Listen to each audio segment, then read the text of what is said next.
Hope you're doing well. We're well into the month of March, and most of you know, I'm sure, that this last week, actually would be this week, I'm recording ahead of time, we lost a very dear friend.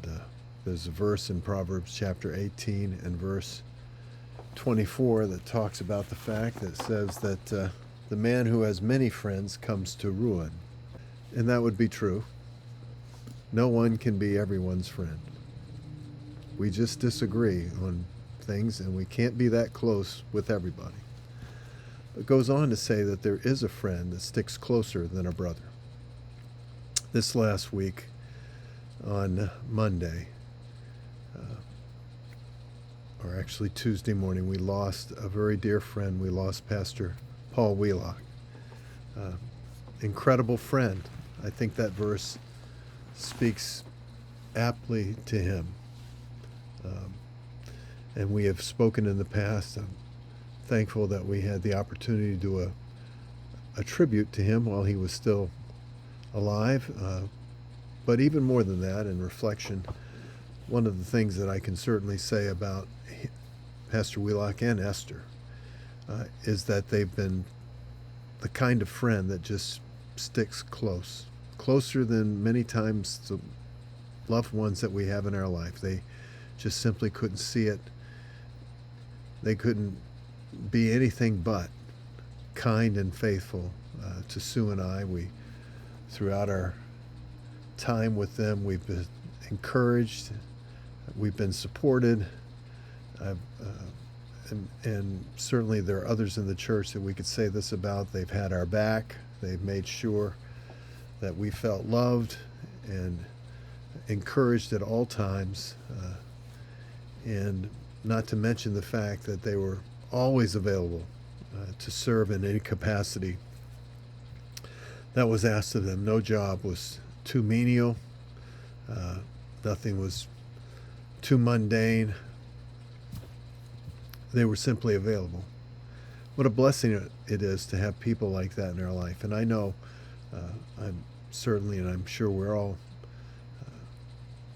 sensing a loss today. And I know Esther is sensing a great loss. But we've heard it said, and certainly I don't mean to say this in a way that would seem to minimize what's happened here, but it's heaven's gain.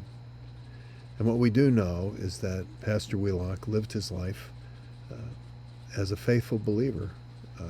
We're going to talk more about that this Sunday. But he was just a faithful believer.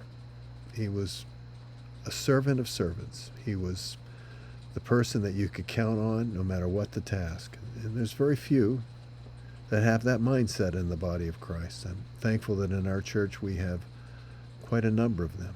But he stood out.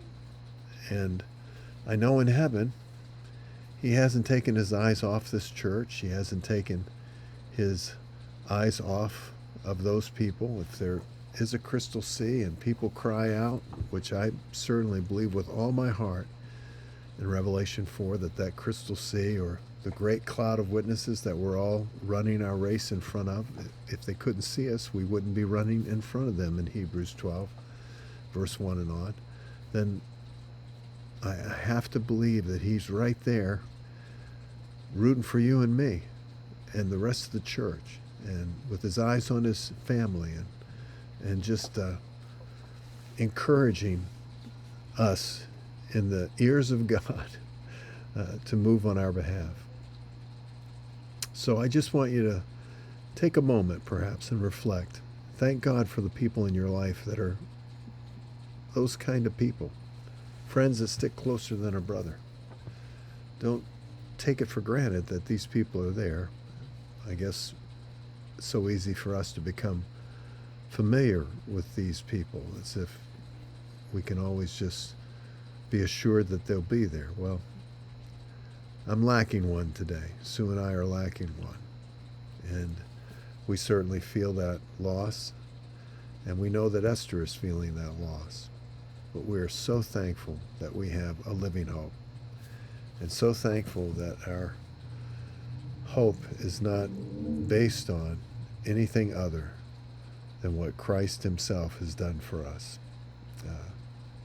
I can only imagine Sue and I were talking, just knowing Pastor Wheelock, when he got into heaven, just to see all the architecture and everything. I mean, just the pearly gates. I mean, one pearl that becomes a gate. I mean, think about it.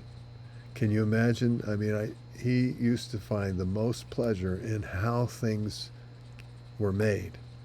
I can't even imagine the joy that he's having right now, just looking at all the things that God has done and prepared for him and us and all those that are going with us and have gone before us.